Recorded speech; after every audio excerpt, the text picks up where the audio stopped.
सुस्वागतम सुस्वागतम सुस्वागतम. ब्रह्मांड कट्टा अंतर्गत ब्रह्मांड संगीत कट्टा आयोजित संगीत कार्यशाळा सत्र 7 मध्ये मी रुजुता देशपांडे आपणा सर्वांचं हार्दिक स्वागत करते. आणि सर्वप्रथम सर्वांना नवीन वर्षाच्या आणि मकर संक्रांतीच्या खूप खूप शुभेच्छा. आपणा सर्वांना माहित आहेच की आजपर्यंत आपण कार्यशाळा 1 ते 6 यांचं अतिशय यशस्वीरित्या आयोजन केलं होतं आणि या सर्व कार्यशाळांना भरघोस प्रतिसाद मिळाला होता. आणि या कार्यशाळांमुळे अनेक जणांना खूप चांगलं मार्गदर्शन मिळालं, चांगले गुरु मिळाले आणि अनेकांचा संगीत प्रवास या कार्यशाळांमुळे सुरू झाला. आणि ज्यांचा सुरू झालेला होता त्यांना विविध अंगाने हे संगीत बघण्याची एक संधी मिळाली. आणि याच आपल्या यशस्वी वाटचालीतलं पुढचं पाऊल म्हणजे आजची आपली ही कार्यशाळा सत्र 7 निरामय स्वास्थ्यासाठी संगीतोपचार. तर आजची ही कार्यशाळा सुरू करण्याआधी नेहमीच्या प्रथेप्रमाणे देवाच्या स्तवनाने आपल्या या कार्यशाळेची आपण सुरुवात करूया. ओम जय जगदीश हरे, स्वामी जय जगदीश हरे. भक्त जनों के संकट, दास जनों के संकट क्षण में दूर करे. ओम जय जगदीश हरे. जो ध्यावे फल पावे, दुख बिन से मन का. स्वामी दुख बिन से मन का. सुख संपत्ति घर आवे, सुख संपत्ति घर आवे, कष्ट मिटे तन का. ओम जय जगदीश हरे. मात पिता तुम मेरे, शरण गहूँ मैं किसकी. स्वामी शरण गहूँ मैं किसकी. तुम बिन और ना दूजा, प्रभु बिन और ना दूजा. आस करूं मैं किसकी. ओम जय जगदीश हरे. ओम जय जगदीश हरे. ओम जय जगदीश हरे. तर देवाची आळवणी करून आजच्या आपल्या या कार्यशाळेचा शुभारंभ आपण केलेला आहे. आणि आपण सर्वजण ज्या क्षणाची आतुरतेने वाट बघत आहात तो क्षण आता आलेला आहे. आजचे आपले सुप्रसिद्ध तज्ञ मार्गदर्शक आहेत श्री संतोष घाटपांडे सर. संतोष सर, मी आजच्या आपल्या या कार्यशाळेत आपलं मनापासून स्वागत करते. करोना काळामुळे आपण प्रत्यक्ष भेटू शकत नाहीये, ऑनलाईन व्हर्च्युअल माध्यमाद्वारे आपल्याला आज कार्यशाळा घ्यावी लागतीये. त्यामुळे प्रत्यक्ष पुष्पगुच्छ देणं शक्य नाहीये, त्याकरता आपण नंतर नक्की भेटूच. पण एक कृतज्ञता व्यक्त करण्यासाठी काही शब्दसुमनं, स्वरचित शब्दसुमनं मी आपल्यासाठी इथे सादर करते. सूर ताल लयीचा त्रिवेणी संगम, ज्ञानार्जनाचा स्रोत असे ही कार्यशाळा. सूर ताल लयीचा त्रिवेणी संगम, ज्ञानार्जनाचा स्रोत असे ही कार्यशाळा. शब्द सुमनांनी करते स्वागत, आपल्या आगमनाने रंगला हा सोहळा. शब्द सुमनांनी करते स्वागत, आपल्या आगमनाने रंगला हा सोहळा. पुनश्च मनापासून आपलं स्वागत आहे संतोष सर. सामाजिक बांधिलकीच्या जाणीवेतून आणि एक कलासक्त व्यक्तिमत्व म्हणजे ब्रह्मांड कट्ट्याचे सर्वे सर्वा, आपल्या सर्वांचे लाडके आणि एक बहुआयामी व्यक्तिमत्व म्हणजे आपले संस्थापक श्री राजेश जाधव सर. मी राजेश सरांना विनंती करते की त्यांनी आजच्या कार्यशाळेबद्दल 2 शब्द व्यक्त करावेत आणि आपल्या पाहुण्यांचं स्वागत करावं. राजेश सर.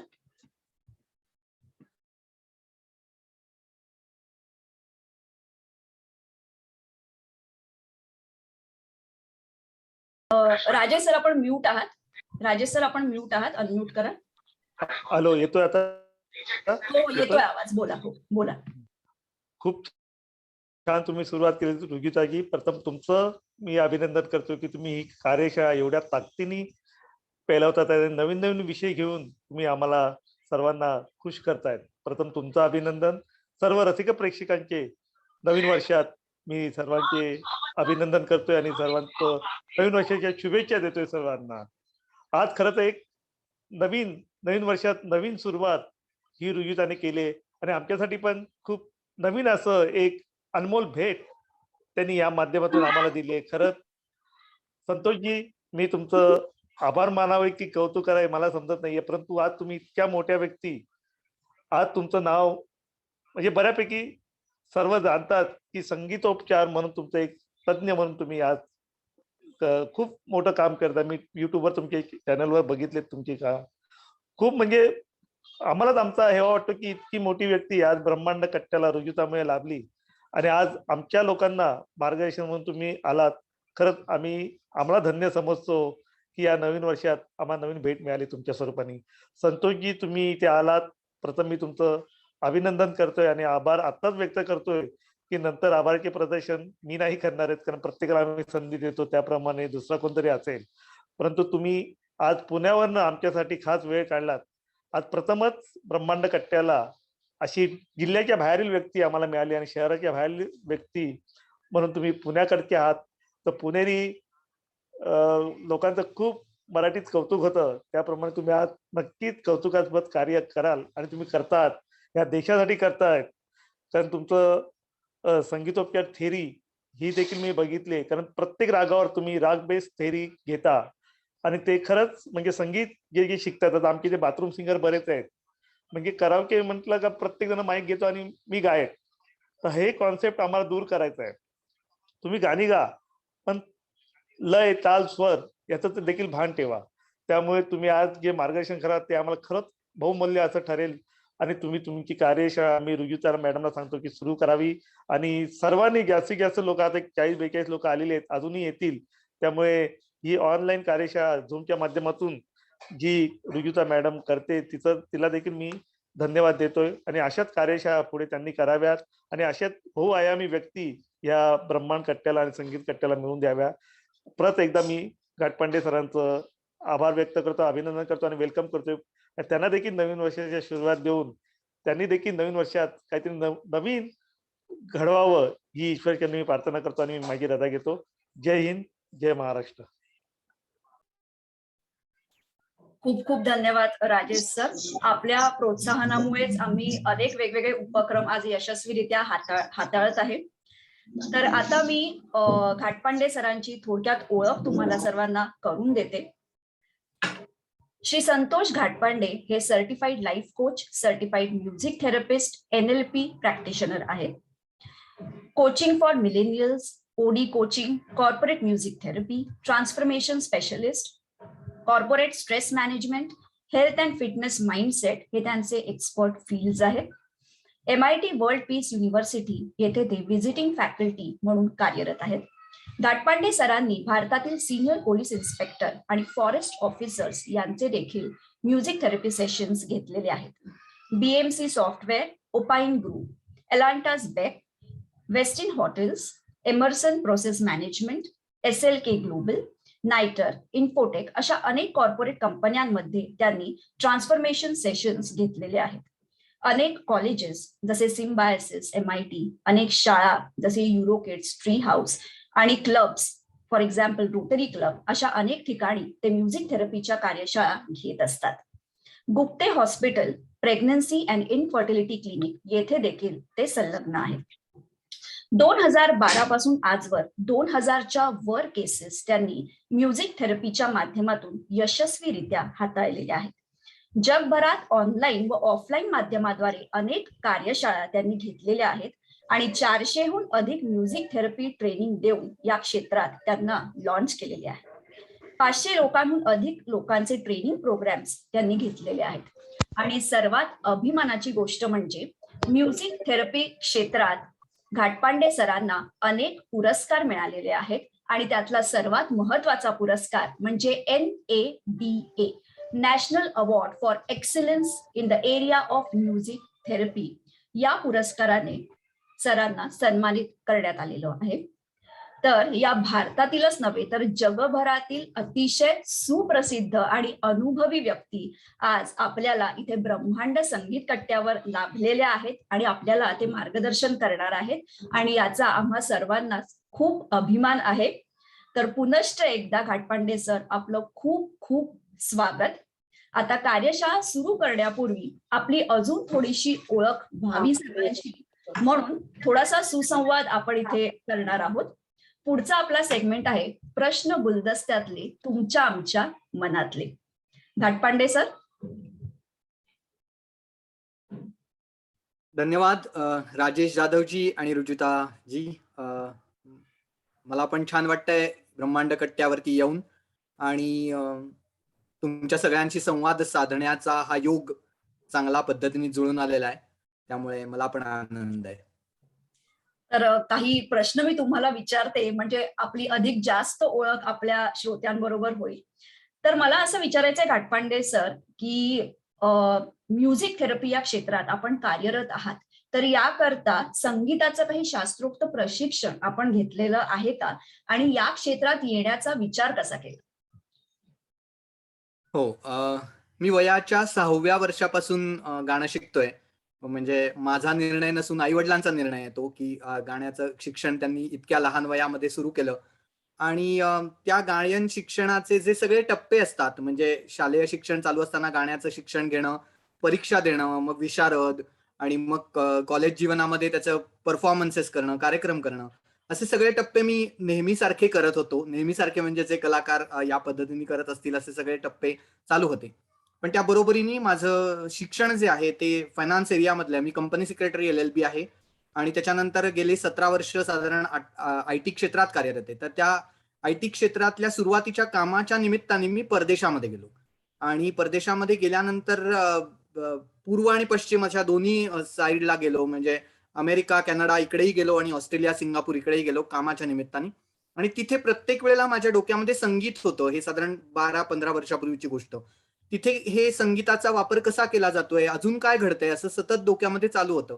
आणि त्यामुळे तिथे खरं तर या विषयाची सुरुवात झाली, की तिथे म्युझिक थेरपी हे कशा पद्धतीने वापरले जातात हे मी बघत होतो आणि जाणून घेत होतो. आणि तेव्हापासून माझ्या मनामध्ये होतं, की जर त्या संगीताचा वापर थेरपी म्हणून होऊ शकतो, तर आपल्या संगीताचा का नाही, आणि आपल्या संगीताचा अतिशय उत्तम वापर थेरपी या क्षेत्रात होऊ शकतो हे मला जाणवत होतं. आणि मला काम इथे करायचं होतं, काम भारतीयांमध्ये भारतात राहून काम करायचं होतं. त्यामुळे आपल्या संगीताचा आपल्या लोकांसाठी वापर कसा करता येईल यासाठी मी एक साधारण 10-12 वर्षापूर्वी त्याचं एक्झॉस्टिव्ह सर्टिफिकेशन केलं, त्याचा प्रबंध सबमिट केला आणि त्यानंतर गेल्या 10-12 वर्षामध्ये मी 10-12 वर्षापासून या क्षेत्रात कार्यरत आहे. खूप छान माहिती दिली घाटपांडे सर. तुम्ही आजवर या क्षेत्रात खूप केसेस हाताळल्या आहेत आणि तसं म्हणायला गेलं तर हे क्षेत्र थोडं नवीन आहे, म्हणजे आम्हालाही फारसं परिचयाचं नाही. आता त्याची सुरुवात होते, लोकांना आता त्याचा परिचय होतोय. तर या क्षेत्रातली अशी एखादी संस्मरणीय आठवण आहे का किंवा अशी एखादी केस जी आपण म्युझिक थेरपीद्वारा बरी केली आहे? हो, नक्कीच. अवेअरनेस किंवा त्याची जाणीव हा जो तुम्ही मुद्दा मांडला, त्याच्यात मी सहज असं सांगेन, की जेव्हा मी काम सुरुवात केलं, तेव्हा म्युझिक थेरपी हा शब्द भारतामध्ये ऐकलेला नव्हता अशा बऱ्याच व्यक्ती होत्या आणि मला तिथपासून सुरुवात करायला लागली, की म्युझिक थेरपी म्हणजे काय आणि म्युझिक थेरपी कशा पद्धतीने, इथपासून सुरुवात केली. आज आता परिस्थिती जरा बरी आहे, जरा सुधारली आहे. असं आहे, की म्युझिक थेरपी हा शब्द ऐकलेला असतो, म्हणजे काय जरी माहितलेलं नसलं तरी तो शब्द ऐकलेला असतो. इथपर्यंत आपण गेल्या 10 वर्षात आलोय आणि अजून भरपूर काम या क्षेत्रात बाकी आहे, अवेअरनेस या दृष्टीने, असं मला वाटतं. कारण याच्यामध्ये भरपूर ताकद आहे. आता मी 2 केसेसचा उल्लेख करतो. एक केस अशी होती, की ज्याच्यामध्ये माझ्या कामाचा वृत्तपत्रांनी दखल घेतली. त्याच्यामुळे पेपरमध्ये बातमी वाचून एका गावातल्या माऊलीनी, आईनी एका मला फोन केला होता. आणि त्या फोनवरती त्यांनी असं सांगितलं, की त्यांचा मुलगा जो पुण्यात राहतो, त्या गावात होत्या आणि त्यांचा मुलगा शिक्षणासाठी पुण्यात होता. आर्किटेक्चरचं शिक्षण घेणारा तो मुलगा होता.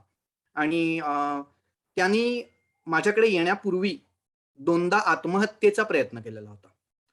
तर अशी त्यांनी सगळी माहिती सांगितली आणि त्यांनी विचारलं, की त्याला भेटू देत का तुम्हाला? तर मी सांगितलं की हो, माझी जरूर इच्छा आहे, त्याच्या आयुष्यामध्ये जर का काही सकारात्मक बदल घडवता आला तर माझी इच्छा आहे. भेटायला आल्यानंतर मला असं जाणवलं की खूपच जास्त नकारात्मक विचार आणि नकारात्मकता त्याच्यामध्ये आतमध्ये साठलेली आहे. आणि काहीही न बोलता मी सलग 7 दिवस फक्त थेरपेटिक म्युझिक, संगीतोपचार या दृष्टीने डिझाइन केलेलं संगीत, हे त्याला फक्त दर दिवशी साधारणतः अर्धा तास माझ्या समोर बसवून फक्त ऐकत ऐकत होतो. मी एकही शब्द, त्याला केसची काहीही माहिती घेतली नाही. फक्त त्याला त्या नकारात्मकतेतून बाहेर आणणं, एवढं काम पहिले 7 दिवस करत होतो. त्यानंतर त्या 7 दिवसामध्ये तो 3ऱ्या-4थ्या दिवशीपासनं अश्रू झरत होते ते ऐकत असताना, त्यातली सगळी बाहेर पडत होता तो. आणि मग 7व्या दिवसानंतर तो स्वतःहून बोलायला लागला. त्याने माहिती अशी दिली की त्याला सगळ्याचं प्रेशर आलं होतं. त्याला घर घेऊन दिलं होतं, फ्लॅट घेऊन दिला होता, बाईक घेऊन दिली होती, मोबाईल होता, लॅपटॉप होता. गावाकडची त्याला घरातली परिस्थिती माहिती होती, पण पुण्यात राहायचं आणि आर्किटेक्चर शिक्षण घ्यायचं याच्यासाठी आई-वडिलांनी हे सगळं घेऊन दिलं होतं. आणि आपण ह्याला पुरे पडू का नाही, आपण हे सगळं करू का नाही, याचं प्रेशर आलेलं होतं. आणि त्या प्रेशर पासून पळवाट म्हणून त्यांनी 2दा आत्महत्येचा प्रयत्न केलेला होता. हे सगळं त्यांनी स्वतःहून मोकळेपणाने मग त्यानंतर सांगितलं. आता यानंतर त्याला या आयुष्याच्या प्रवाहामध्ये परत आणणं हे महत्वाचं ध्येय होतं. आणि साधारणतः 2-2.5 महिने त्याच्याबरोबर काम, संगीतोपचाराच्या दृष्टीने काम करून त्याच्या मोबाईलमधलं, त्या वयाच्या मुलांच्या मोबाईलमध्ये जे संगीत असेल असंच संगीत त्याच्याही मोबाईलमध्ये होतं. ते सगळं मी काढलं आणि थेरपेटिक म्युझिक त्याच्या मोबाईलमध्ये टाकलं. तो जे ऐकणार होता ते ठरवलेलं संगीत होतं, डिझाइन म्युझिक होतं. आणि ते ऐकत ऐकत साधारण 2-2.5 महिन्यानंतर त्यांनी व्हिडिओ फीडबॅक दिला मला. युजुअली अशी लोक व्हिडिओ फीडबॅक देत नाहीत, पण त्यांनी मला सांगितलं असं की आता त्याला परीक्षा द्यावीशी वाटते किंवा आता त्याला आर्किटेक्चर करावंसं वाटतंय आणि जे काही रिझल्ट येईल त्याच्यासाठी तो तयार आहे. म्हणजे काय, तर तो आयुष्यात परत आला. तर इथपर्यंत पोहोचण्यासाठीचा संगीतोपचाराचा प्रवास हा त्याचा साध्य झाला. दुसरी महत्वाची केस, एक सहज, म्हणजे असं वाटेल की इतक्या सिव्हिअर याच्यासाठीच म्युझिक थेरपी आहे का, तर असं नाही. दिवाळीचा दिवस होता आणि दिवाळीच्या दिवशी मला सकाळी साधारणतः 7 वाजता एका 70 वर्षांच्या आजींचा फोन आला आणि त्यांनी मला फोनवर सांगितलं की गेल्या 24 वर्षात मला जी झोप लागलेली नव्हती, ती गेले 7 दिवस तुमचं संगीत ऐकतेय आणि मला आता शांत झोप लागते. माझी खऱ्या अर्थाने दिवाळी झाली. की 24 वर्षात झोप न लागणारी व्यक्ती जर सांगत असेल की आता मला शांत झोप लागते, तर जो आनंद मिळेल, जे समाधान मिळेल, ते मला त्या दिवशी मिळालं. अशा भरपूर केसेस सांगता येतील, पण तुम्ही साधारण उदाहरण म्हणून मी 1-2 केसेस सांगितल्या. माझ्या लेक्चरमध्ये आणखीन त्याचा उल्लेख येईल की कुठकुठल्या एरियाजमध्ये म्युझिक थेरपी काम करू शकेल. सर, तुम्ही खूप छान उदाहरणं दिलीत आणि ही उदाहरणं ऐकूनच आम्हाला आता इतकी उत्सुकता लागली आहे की नक्की म्युझिक थेरपीमध्ये काय काय असतं. आणि माझा एक शेवटचा प्रश्न, की आपण या क्षेत्रात कार्यरत आहातच, पण भविष्यात म्युझिक थेरपी या क्षेत्रात अजून काय करण्याचा आपला मानस आहे? खरं सांगायचं तर एका शब्दात याचं उत्तर असं आहे की आत्ता साधारणतः 700 ते 1000 लोकांनी माझ्याकडून प्रशिक्षण घेतलंय आणि ते आपापल्या ठिकाणी, आणि त्यातले बरेचसे मराठी बांधव आहेत, असं मला अभिमानाने सांगावंसं वाटतं की ते आपापल्या ठिकाणी संगीतोपचार क्षेत्रामध्ये काम करतायत, म्युझिक थेरपिस्ट म्हणून आता ते काम करतायत. तर मला ही संख्या वाढवत वाढवत 1 लाखापर्यंत न्यायची. 1 लाख म्युझिक थेरपिस्ट तयार व्हावेत आणि त्यांनी भारतामध्ये आपापल्या ठिकाणी, आपापल्या क्षेत्रात या विषयामध्ये कार्यरत व्हावं, जेणेकरून संगीताच्या माध्यमातून जो सकारात्मक बदल आहे तो इतर सगळ्यांच्या आयुष्यामध्ये त्या निमित्ताने घडू शकेल आणि जे आयुष्य आहे ते निरामय स्वास्थ्याकडे जाईल आणि निरामय स्वास्थ्य त्यातून मिळेल, अशी माझी इच्छा आहे. तर त्या दृष्टीने माझे प्रयत्न चालू आहेत. खूप छान घाटपांडे सर, आणि आपली ही इच्छा पूर्ण होऊ दे अशीच आम्हा सर्वांची सदिच्छा आहे. आपलं हे स्वप्न लवकरात लवकर पूर्ण व्हावं आणि आपल्या भारतात आणि जगभरात त्याचा फायदा व्हावा अशी आम्ही सदिच्छा व्यक्त करतो. तर आता मी कार्यशाळेची सूत्र घाटपांडे सरांकडे सुपूर्द करते. फक्त त्याआधी काही सूचना. आपली ही कार्यशाळा अतिशय सुरळीत, शांतपणे पार पाडावी म्हणून कृपया कोणीही आपले माईक अनम्यूट करू नये. मी इथून सर्वांना म्यूट केलेलंच आहे, पण लक्ष द्यावं की कोणीही स्वतःला अनम्यूट करू नये. घाटपांडे सर शिकवत असताना किंवा माहिती देत असताना जर आपल्याला काही प्रश्न असले, डाऊट असले, तर आपण त्याची नोंद करून ठेवा. आणि हे सगळे प्रश्न आपण साधारण शेवटाला पोहोचलो म्हणजे 7:30च्या सुमारास आपण चॅटबॉक्समध्ये टाईप करा. यानंतर आपला प्रश्नोत्तरांचा सेशन असेल तेव्हा मी आपलं नाव घेऊन आपला प्रश्न घाटपांडे सरांना वाचून दाखवेल आणि ते आपलं शंकानिरसन करतील. त्यामुळे सर्वांनी आपले जे काही प्रश्न आहेत ते कृपया चॅटबॉक्समध्ये टाईप करावेत. कोणीही स्वतःला अनम्यूट करू नका. खूप खूप धन्यवाद. तर घाटपांडे सर, आता मी कार्यशाळेची सूत्र आपल्याकडे सुपूर्त करते आणि आपण कार्यशाळा सुरू करू शकता. Over to you. धन्यवाद रुजुताजी. आपण सुरुवात करूया. मी एक छोटंसं प्रेझेंटेशन दाखवणार आहे आणि प्रेझेंटेशनचे पॉइंट्स किंवा जे त्याच्यामध्ये मांडलेलं आहे ते मी बोलून ती प्रत्येक मुद्दा जो आहे तो समजवणार आहे. प्रेझेंटेशन जरी इंग्रजीमध्ये असलं तरी सुद्धा प्रत्येक मुद्दा मी समजावून सांगणार आहे मराठी भाषेमधनं. त्यामुळे त्यातलं प्रेझेंटेशन मधले काही पॉइंट्स जर दिसले नाहीत किंवा असं काही झालं तरी काळजी करू नका. सगळ्याची माहिती मी बोलून देणार आहे.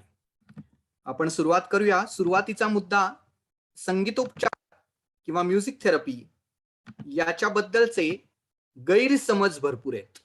तर कुठलाही विषय समजून घेताना तो काय नाही किंवा त्यातले गैरसमज काय हे जर आपण आधी समजून घेतलं तर आपल्याला तो विषय अधिक चांगला कळू शकेल. त्यामुळे त्याच्याबद्दलचे मिसकन्सेप्शन्स काय आहेत, लोकांचे बरेच गैरसमज आहेत त्या विषयातले, ते आधी दूर करूया आणि मग विषयाला सुरुवात करूया. पहिलं म्हणजे संगीतोपचार कोणासाठी. आता तुम्ही जे इथे जमलेले आहात त्यातल्या मनात प्रश्न असेल की हे माझ्यासाठी आहे का नाही, असा प्रश्न मनात पडू शकतो. तर कोणासाठी संगीतोपचार हा पहिला प्रश्न. तर माझं उत्तर त्याला असं आहे की सर्वांसाठी संगीतोपचार. म्हणजेच ते संगीत उपचार म्हणून घेण्यासाठी त्याला काहीतरी संगीत शिकलेलं असलं पाहिजे, संगीत कळलं असलं पाहिजे किंवा शिक्षण घेतलेलं असलं पाहिजे, अशी कुठलीही अट नसते. वयाची कुठलीही अट नसते. अगदी आईच्या पोटात असलेल्या छोट्या बाळांपासून ते सिनियर सिटीजन पर्यंत सर्व वयोगटातल्या सर्व व्यक्ती संगीताचा उपचार म्हणून स्वतःसाठी वापर करून घेऊ शकतात. त्यामुळे संगीतोपचाराचा उपचार पद्धती म्हणून वापर करायचा असेल स्वतःसाठी तर त्याला संगीताची बॅकग्राऊंड असणं किंवा त्याला संगीताचं शिक्षण घेतलेलं असणं अशी कुठलीही गरज नाही. हा मुद्दा आणखीन चांगला पटावा म्हणून मी एक उदाहरण देतो. आम्ही प्रयोग केला होता. प्रयोग हॉस्पिटल मधल्या एका प्री नेटल केअर युनिट मध्ये केला. प्री नेटल केअर युनिट म्हणजे जिथे प्री बॉर्न बेबी 7व्या-8व्या महिन्यात जन्म झालेली बाळं जिथे ठेवली जातात असं युनिट, तिथे प्रयोग केला. प्रयोग होता त्यामुळे त्या युनिटचे 2 भाग केले होते. तुम्ही विचार करू शकता, प्री बॉर्न म्हणजे 7व्या-8व्या महिन्यात जन्म झालेली छोटी बाळं ज्यांची वाढ पूर्ण झालेली नाही आईच्या पोटामध्ये, अशी बाळं अशी तिथे होती. त्यांच्यावरती प्रयोग केला. त्यांचं मुख्य प्रॉब्लेम जो होता तो म्हणजे त्यांचं वजन किंवा त्याचं वजन वाढ. वजन कमी होतं अर्थातच. त्याच्यावरती प्रयोग असा केला गेला की त्यांना दर दिवशी 2 तास सकाळी आणि 2 तास संध्याकाळी ठरवलेलं डिझाईन केलेलं म्युझिक ऐकवलं गेलं. आता ऐकवलं गेलं म्हणजे तिथे रेडिओ लावून ठेवलेला नव्हता, तर स्पीकरवरती ठरवलेलं संगीत, डोसेज ऑफ म्युझिक त्यांना दिलं गेलं होतं, ऐकवलं जात होतं. त्यांचं बाकी सगळं रुटीन चालू होतं. तिथे खरं तर आई वडिलांनाही प्रवेश नसतो, फक्त नर्सेस आणि डॉक्टर्सचं रुटीन चालू होतं आणि संगीत लावून ठेवलेलं होतं दर दिवशी 2 तास सकाळ संध्याकाळ. प्रयोग होता त्यामुळे त्याचा निष्कर्ष असा होता, 10 दिवसानंतर ज्या बाळांना संगीत ऐकवलं गेलं त्यांचं वजन इतर बाळांपेक्षा 36% जास्त वेगाने वाढलं. 36% फास्टर वेट गेन असा त्या प्रयोगाचा निष्कर्ष होता. आता तुम्ही विचार करू शकता की इतकी छोटी बाळं त्यांना जर का संगीताचा शारीरिक वाढ याच्यासाठी आणि डेव्हलपमेंटसाठी इतका चांगला फायदा मिळू शकतो, तर आता मनामध्ये प्रश्न किंवा शंका असू नये की ते माझ्यासाठी आहे का नाही.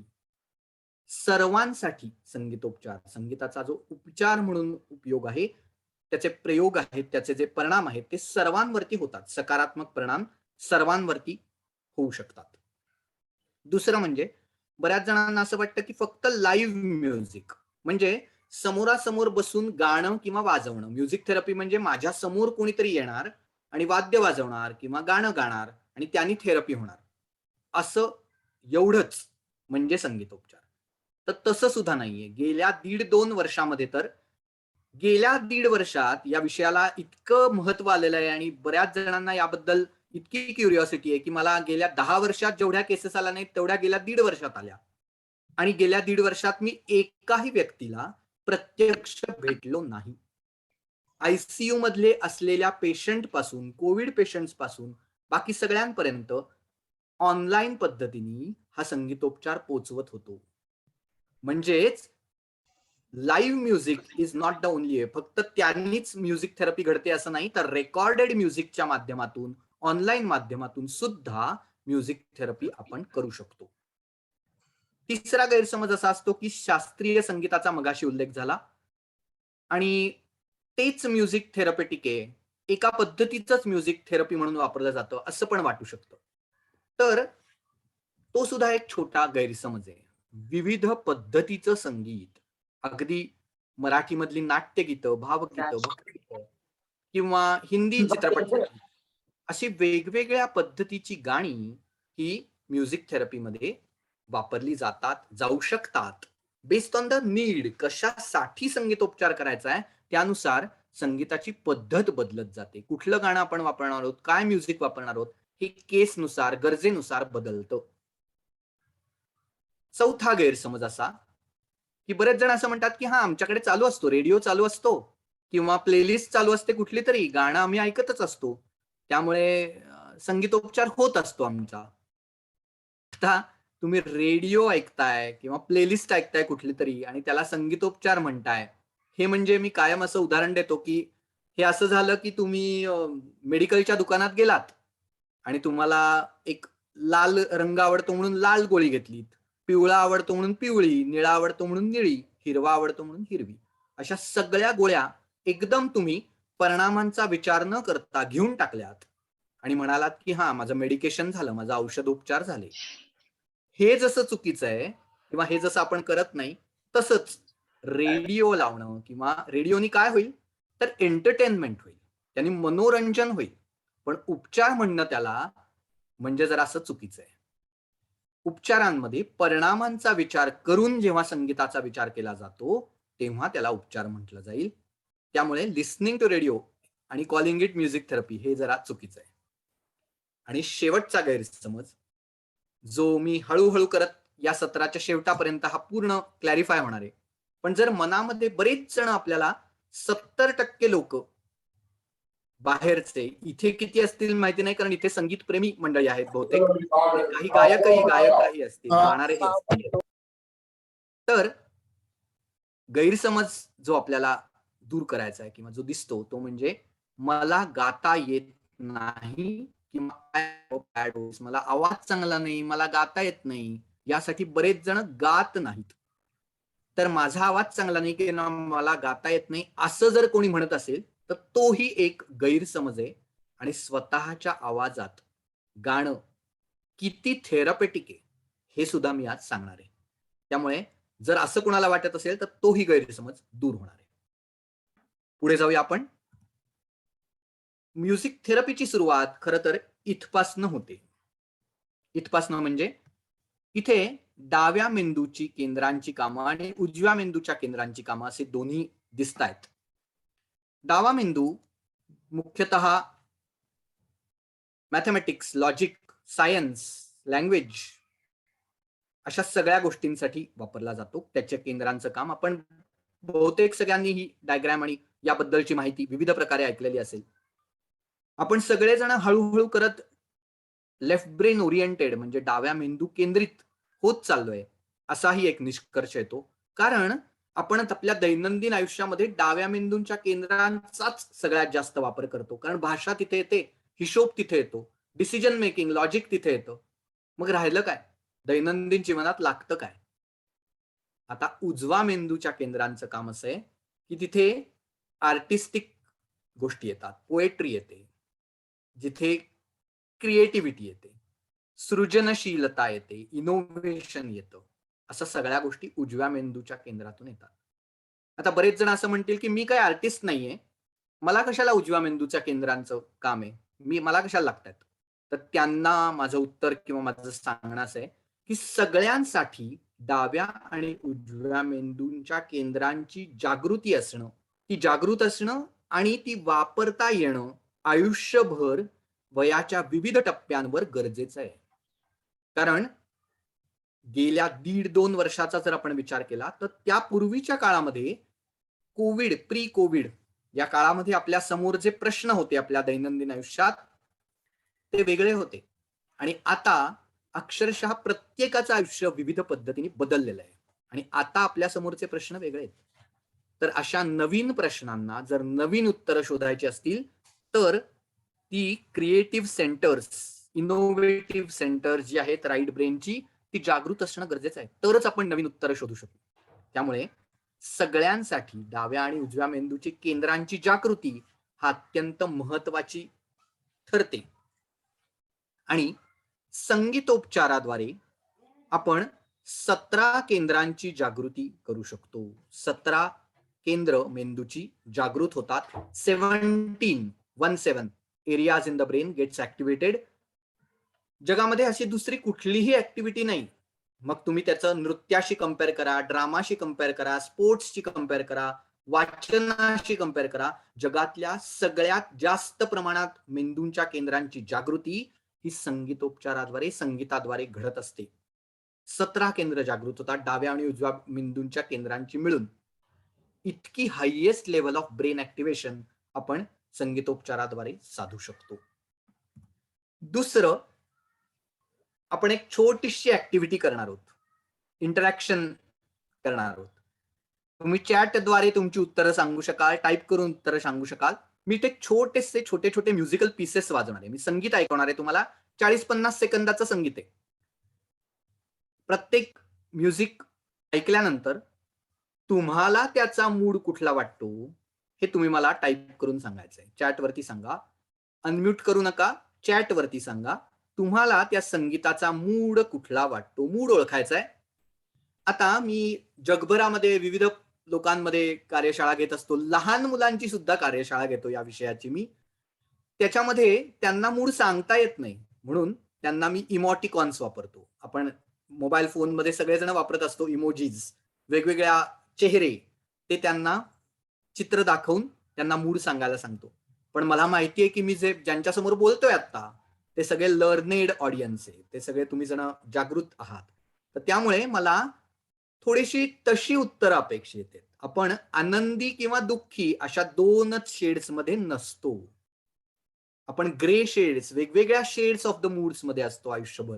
तर तुम्हाला त्या संगीत ऐकल्यानंतर तुम्हाला exact shade of the mood तुम्हाला कुठली वाटते त्याचा हे मला सांगायचंय. दुसरा महत्वाची टिप म्हणजे तुम्ही स्वतः तुम्हाला जे वाटतंय ते उत्तर सांगा. चॅटवरती येणारी इतर उत्तरं आणि तुमचं उत्तर हे कितीही भिन्न असलं तरी सुद्धा तुम्हाला जे वाटतंय ते सगळ्यात महत्वाचं आहे. ते तुम्ही जाणून घ्या आणि सांगा. तुमचं उत्तर इंडिव्हिज्युअल आहे, ही ग्रुप ऍक्टिव्हिटी नाही. संगीत ऐकूया आपण. पहिलं संगीत ऐकूया. संगीत ऐका आणि मग उत्तर द्या, टाईप करा.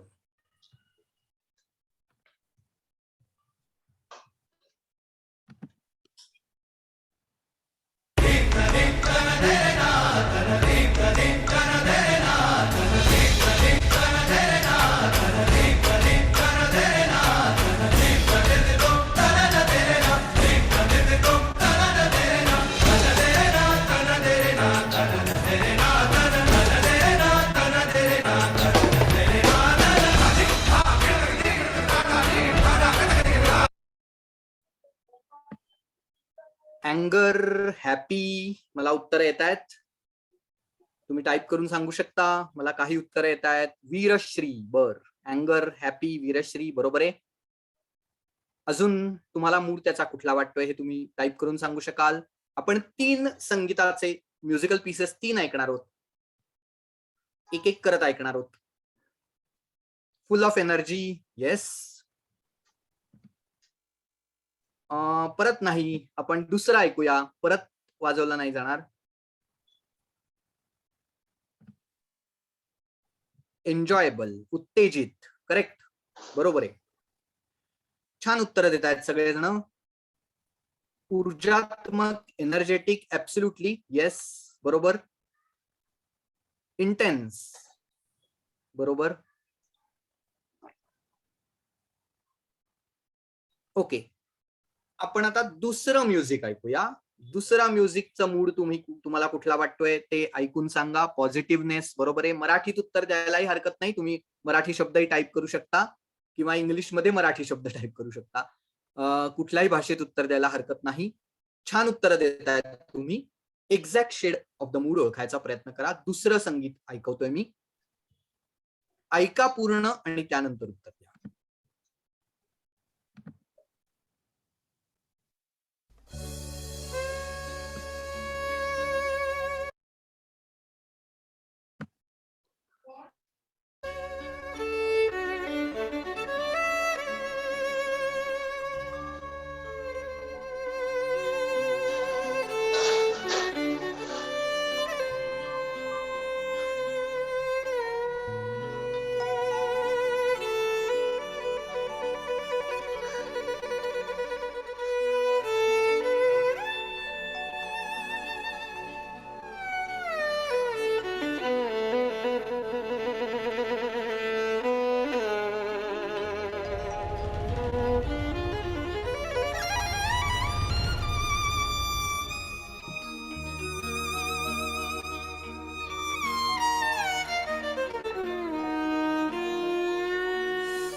Missing so much, sad sad, गंभीर आर्त, दुःखाची किनार, सॅड, खोलवर झालेलं दुःख, दुःखी, लोनलीनेस, सॅड, रिफ्लेक्टिव्ह, ओके, दुःख, विरह, अग्नी, बरोबर आहे. आता इथे गंमत आहे, आपण त्याबद्दल पण सांगतो मी. मिस्टिरियस, ओके, दुःख, विरह, अग्नी, सॅडनेस, विरह, आर्तता, छान. आता इथे अजून एक मुद्दा आपण लक्षात घेऊया.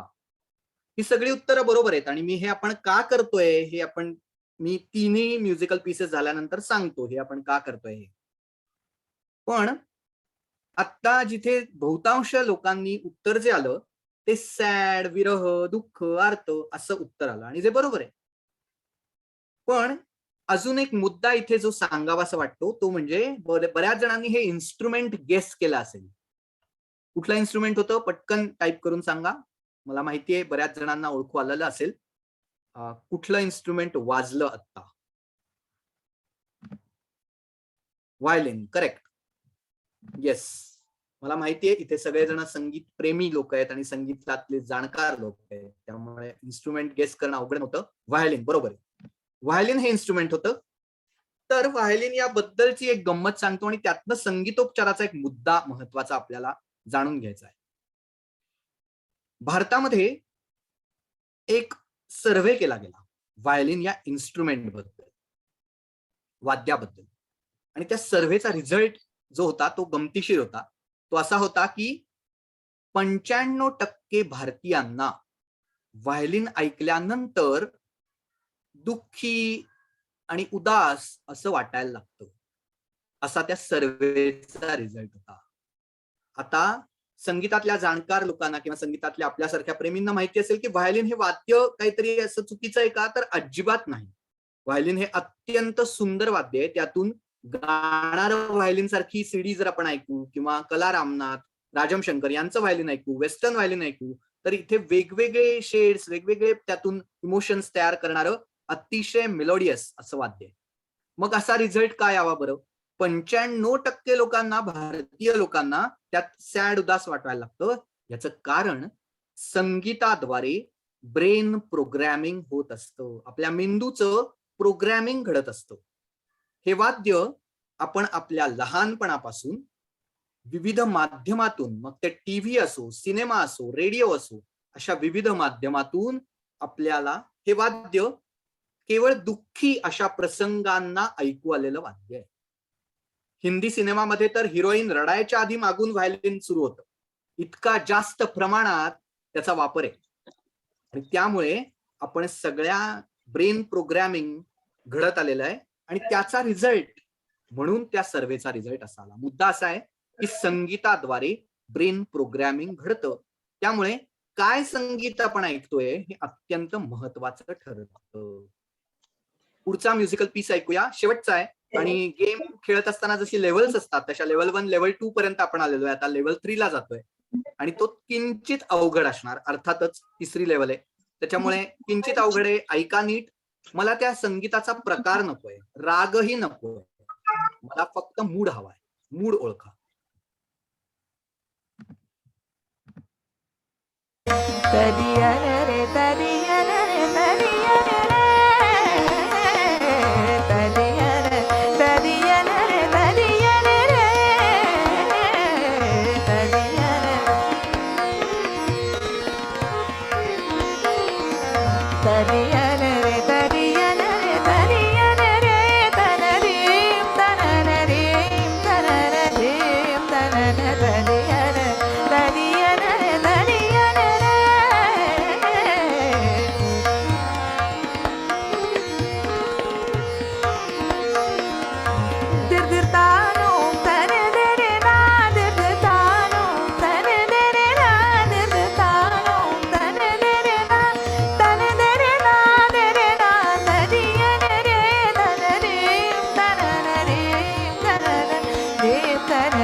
शांत, सुदिंग, उल्लसित, श्रृंगार, रोमॅन्टिक. ओके.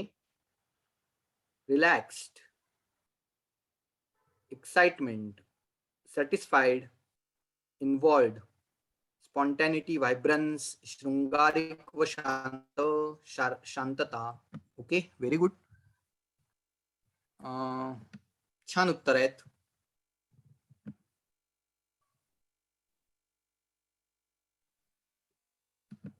हे सगळं आपण का केलं हे सांगतो.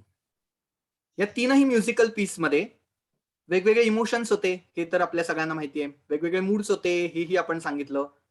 पण पटकन विचार करा आणि मला सांगा की या तीनही म्युझिकल पीस मध्ये एक गोष्ट कॉमन होती. कॉमन गोष्ट काय होती हे जर का सुचलं असेल तर पटकन सांगा. तीनही वेगवेगळे होते, प्रचंड प्रमाणात वेगवेगळे होते. मूड्स त्याला वेगळे होते.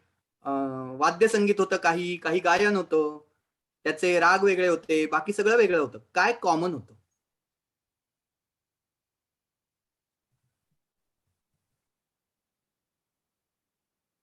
बुद्धीला चालना देणारे. ओके, टाईप करून सांगूया. बरं, बुद्धीला चालना देणार तर असणारच संगीत असल्यामुळे. ठेका नव्हता मधल्या म्युझिकल पीसला. जर विचार केला तर व्हायलिनचा म्युझिकल पीसला ठेका नव्हता. म्युझिक तर असणारच, ऑब्वियस आन्सर. करेक्ट. संपदा दळवी, अर्थपूर्ण शब्द नव्हते. कुठल्याही म्युझिकल पीस मध्ये अर्थपूर्ण शब्द नव्हते. अर्थपूर्ण शब्द नव्हते. शब्द होते पण अर्थ नव्हता, कारण तराणा होता शेवटचा, त्याच्याला अर्थ नव्हता. शब्द होते. कुठल्याही म्युझिकल पीस मध्ये अर्थपूर्ण शब्द नव्हते. आता हे करण्याचं कारण काय? तर आता तुम्हाला या काही सेकंदांमध्ये तुम्ही मूड ओळखलात. आता ब्रेन मध्ये, आपल्या मेंदूत आता काय झालं हे बघूया. कारण संगीताचा संगीतोपचार म्हणून विचार करत असताना त्याचा मेंदूवरती होणारा परिणाम हा आपण जाणून घेत असतो. आत्ता काय घडलं हे समजून घेऊया. जर शब्द असते ना तर काही सेकंदांमध्ये शब्दांनी डाव्या मेंदूने ते शब्द पकडले असते, त्याचा अर्थ शोधला असता आणि त्यांनी मूड सांगितला असता. कारण ते सोपं आहे, ते साधं आहे, त्याला आपल्याला नेहमीसारखंच काम करायला लागतं, ज्याची सवय आहे मेंदूला. पण इथे ते काम घडलं पण तिथे काहीच मिळालं नाही, शब्द नव्हतेच कारण. आणि मग तुमच्या राईट ब्रेन सेंटर्स ऍक्टिव्हेट झाली, त्याला ऊर्जावस्था आली. जी झोपलेली होती त्याला ऊर्जावस्था आली आणि त्या राईट ब्रेन सेंटर्स कडून जे काही प्रोसेसिंग घडलं ते घडलं आणि त्यातून तुम्हाला मूड सांगता आला. म्हणजे संगीताद्वारे त्या केंद्रांची जागृती आपण वेळ पडेल तेव्हा करू शकतो आणि त्यांचा वापरही अत्यंत उत्तम प्रकारे, चांगल्या प्रकारे करू शकतो. याला कॉग्निटिव्ह पॉवर ऑफ ब्रेन असंही म्हणलं जातं. आता कॉग्निटिव्ह पॉवर ऑफ ब्रेन ही सगळ्या माणसांमध्ये असते. म्हणजे ही जी शक्ती आहे, ही जी शक्ती ज्या शक्तीद्वारे आपण आत्ताच मूड ओळखला ती सगळ्यांमध्ये आहे. आणि ती म्युझिक थेरपीमध्ये सगळ्यात जास्त प्रमाणात त्याचा वापर केला जातो. त्यामुळे म्युझिक थेरपी आपल्या स्वतःसाठी करून घ्यायला किंवा त्याचा वापर करायला वेगळं काहीतरी शिकायला लागतं. स्वतःला म्युझिक थेरपीचा वापर करण्यासाठी वेगळी कुठली तरी पॉवर लागत नाही. आपल्याकडे सगळ्यांकडे ती आहेच. थेरपिस्ट होण्यासाठी शिक्षण घ्यायला लागतं, पण थेरपी म्हणून वापरण्यासाठी आपल्या सगळ्यांकडे ही योग्य पद्धतीची पॉवर आहे. पुढे जाऊया आपण. संगीतोपचार किंवा म्युझिक थेरपीची डेफिनेशन काय हे बघूया. म्हणजे काय बघूया. कारण गुगल जर केलं तुम्ही, आजकाल आपल्याला काही येत नाही असं झालं की आपण काय करतो तर गुगल करतो. वरती कॉम्प्लेक्स डेफिनेशन मिळतील, विविध पद्धतीच्या कॉम्प्लेक्स व्याख्या मिळतील. पण जी व्याख्या मला कळली आहे आणि जी मी गेले 10-12 वर्ष वापरतोय ती समजून घेऊया. साधी सोपी व्याख्या. संगीतोपचार म्हणजे मेंदूचं अभ्यंग स्नान. मेंदूचं अभ्यंग स्नान. Spa for the brain. आता असं का म्हणतोय? कारण आपण दैनंदिन रुटीन मध्ये असं घडतं की जेव्हा जेव्हा आपण स्वतःसाठी काहीतरी चांगलं करायला जातो, चांगलं करायचा विचार करतो, त्या प्रत्येक वेळेला मेंदू या महत्वाच्या अवयवाला विसरतो, गृहीत धरतो, त्याच्यासाठी म्हणून काहीही करत नाही. उदाहरण घ्या, जेव्हा आपण व्यायामाचा विचार करतो तेव्हा चालण्याचा, पळण्याचा, घर बसल्या योगासनं करण्याचा सगळ्याचा विचार करतो. मेंदू नाही, त्याचा विचार नाही.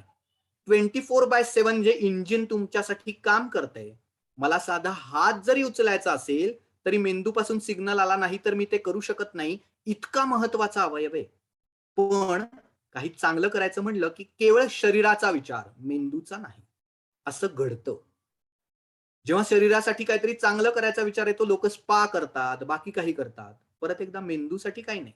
झोप, विश्रांती ही सुद्धा शरीराची विश्रांती आहे. तेव्हा मेंदू कार्यरत असतो, फायलिंगचं काम चालू असतं. त्यामुळे अत्यंत दुर्लक्षित पण अत्यंत महत्वाचा असा अवयव आहे. त्याच्यासाठी नरिशमेंट, त्याच्यासाठी अभ्यंग स्नान हे संगीतोपचाराद्वारे घडतं. स्पा फॉर द ब्रेन अशा पद्धतीने त्याचा विचार होतो. कुठल्याही थेरपीमध्ये आपल्याला एक माध्यम लागतं. औषधोपचारामध्ये औषध हे ते माध्यम असतं ज्याच्याद्वारे शरीरामध्ये बदल घडतो. म्युझिक थेरपीमध्ये, संगीतोपचारामध्ये संगीत हे ते माध्यम आहे ज्याच्याद्वारे शरीरामध्ये आणि मेंदूमध्ये सकारात्मक बदल घडतो, आपण घडवून आणू शकतो. त्यामुळे it's a medium for positive change. Evidence based use of musical intervention to accomplish individualise goals. म्हणजे इथे प्रत्येकाच्या गोल्सला, प्रत्येकाला काय हवंय, वैयक्तिक माणसांमध्ये बदल घडवण्याची ताकद आहे. ग्रुप थेरपी असं जरी संगीतोपचार आपण करत असलो तरी त्याच्यापेक्षाही जास्त जेव्हा वैयक्तिक केस म्हणून माहिती घेऊन काम केलं जातं, इंडिव्हिज्युअल गोल्स धरून काम केलं जातं, तेव्हा त्याला सक्सेस खूप जास्त प्रमाणात मिळतं. आणि फिजिकल, इमोशनल, कॉग्निटिव्ह, सोशल आणि स्पिरिच्युअल अशा माणसाच्या सगळ्या गरजांना संगीतोपचार पुरा पडू शकतो किंवा संगीतोपचाराद्वारे या सगळ्या गरजांना आपण ऍड्रेस करू शकतो. नुकतीच WHO वर्ल्ड हेल्थ ऑर्गनायझेशननी हेल्थची डेफिनेशन पण बदलली.